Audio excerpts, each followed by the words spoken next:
As far as we can tell, there are 7 secret stories within DMZ at the moment, and these are all fed to us through notes that you can find in the various locked rooms that you need to find the keys for. In today's video, I'm going to be starting with what I think is one of the most interesting stories within it, and that is the Chemist. I think this is the one most likely to link to Building 21. If you do like this video, don't forget to like and subscribe, and let me know in the comments if you want me to make videos like this for all of the other 6 stories. So as if he needed any introduction, the Chemist is that character that you can find in the middle of the radiation zone, and if you manage to kill him, he'll drop the special yellow M13B, and if you extract with that, that's how you unlock the M13 for all of the other game modes. I imagine most DMZ players at least know that he exists by now, but he actually has a full story, and you can go to where he lives, where he works, and find out exactly what was going in his mind and what led him to end up in the middle of that radiation zone, killing everyone on sight. So the first piece of lore that kicks this whole chain off can be found at the TV station, specifically in the records room, which is actually in one of the smaller buildings next to the tower. In there we can find some scrawled reporter's notes that say,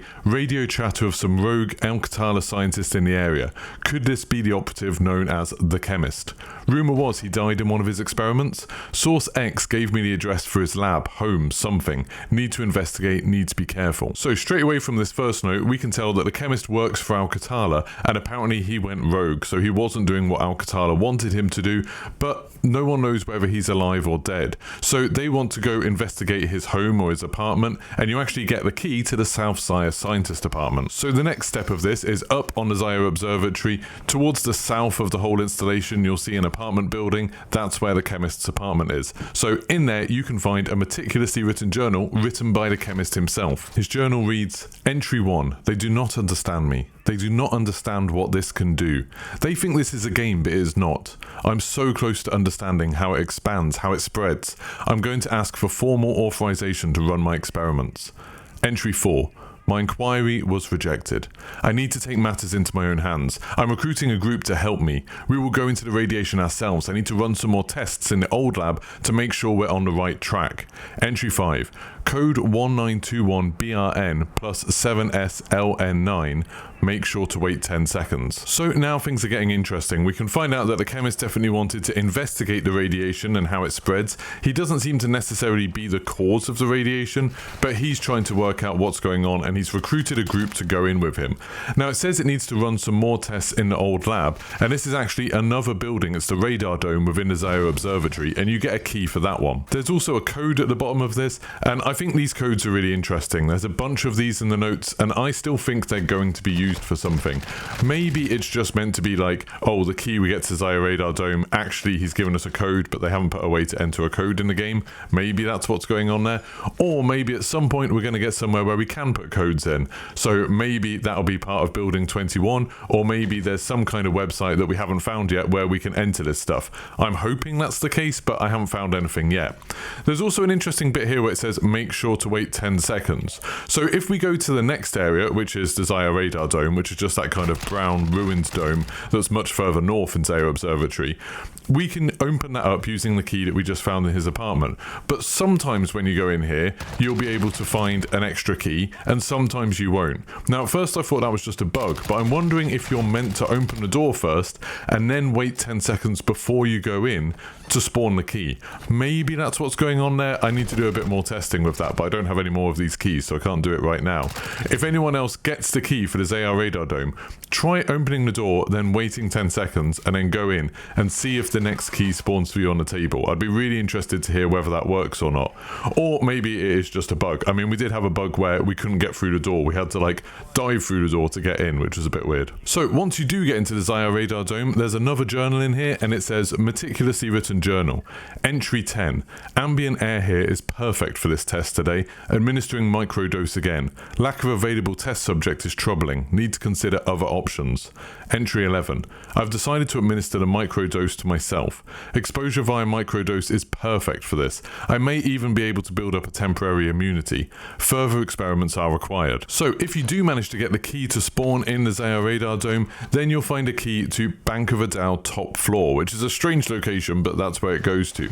And this is right down in the south in that flooded village. There's a bank there. There's actually 2 locked rooms in this building, but this is obviously the one on the top floor. And we know know from the notes that what's been going on is the Chemist has been trying to run these experiments. They seem to be going okay, but he's running out of test subjects for it, so he's decided to start experimenting on himself, just giving himself micro doses of radiation, maybe to see if he can survive in a radiation, something like that. I'm pretty sure that's how poison works. I'm pretty sure that's not how radiation works, but we'll see. So if you go open up the office at the Bank of Adal top floor, you can find a sloppy journal scrap. So his writing's getting worse. Originally, he was writing meticulously in the meticulously written journals, but now it's a sloppy journal scrap because, you know, he's starting to lose his mind a little bit. So this one reads, Entry 15. Some of the others asked me to leave. How dare illegible when this close? Illegible has been painful and illegible. Going to have to consider going inside. Entry 16. Illegible have given me some loyal followers and guards. They will be protecting my work in the illegible. I have some amazing news to report but can't remain here. Need to move towards Al Safwa Quarry. Now, we know that he was going rogue, so we know he's not working for Al-Qatala exactly anymore, so I'm wondering who's giving him the loyal followers and guards. Who's he working with? And I'm willing to bet it's probably going to have something to do with Building 21. But he's talking about going inside the radiation zone. He's got some loyal followers and guards that are going to go with him, and he says that he's found something amazing, but he can't remain here, and he's going to head over to the quarry. And in this office, you're going to find an extra key for the chemical storage warehouse, which is right on the kind of southwest side of Al Safwa Quarry. So if you head to this warehouse, do be a bit careful. One time we went in here and the doors were just missing, like you could interact with them, but they were invisible, and it seemed like other people had looted it. But then we went here again in another game, and then it was absolutely fine, and we could open it up and there was the right stuff inside. So it's a little bit strange, a little bit buggy again. But this one says Journal of a Madman, so he's gone completely mad at this point. And it says final entry, illegible. My completed first assessment of the anomaly in its entirety, illegible. And I will be moving out soon directly into the beast for an all-new experiment. So far, every attempt to contain the anomaly has failed and led to death. Furthermore, illegible, and I don't expect to come back, so I'm leaving these notes behind for someone else to find. I've also sent a duplicate copy on a thumb drive to the appropriate person. Remember, MW2 Wish me luck, I go to illegible. So the beast he's talking about is obviously the radiation circle that's spreading, and he says that every time he tries to contain it, someone's dying, but he's going to go into it himself and he doesn't expect to come back. And he doesn't, but not because of the anomaly, because we go in and kill him to just grab an M13. But anyway, he says he's leaving the notes for someone else to find, and he's also sent a duplicate copy on a thumb drive to the appropriate person, whoever that is. Now, this is super interesting. I thought maybe this would be a thumb drive that we'll find in Building 21 that will maybe carry on the story, or potentially it could be that Call of Duty or Activision or Infinity Ward or whoever are actually going to send a thumb drive to someone with more information about this. I've seen Call of Duty have sent some like Christmas packages to some people in America. I was wondering whether maybe they would get a thumb drive, but I've spoken to a couple of them and no one seems to have had anything like that. I'd be really interested if they did send a real thumb drive to someone. That would be super exciting. So if you see anything on Twitter of someone receiving a weird thumb drive from Call of Duty, please let me know. But it might be, and I think it's probably more likely, that yeah, in Building 21 we'll be able to find an office where there'll be a thumb drive with some other information on it. So it says, remember MOD3S77, so there's another one of these codes, and it says wish me luck, I go to, and then illegible.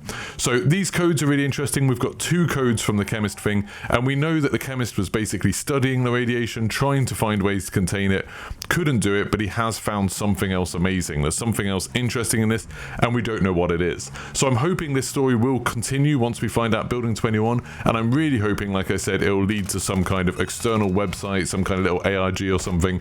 Obviously, since Pawn Takes Pawn, I've been hoping for something like that. So if you enjoyed this video, don't forget to leave a like, subscribe, and I'll see you for the next one. Goodbye.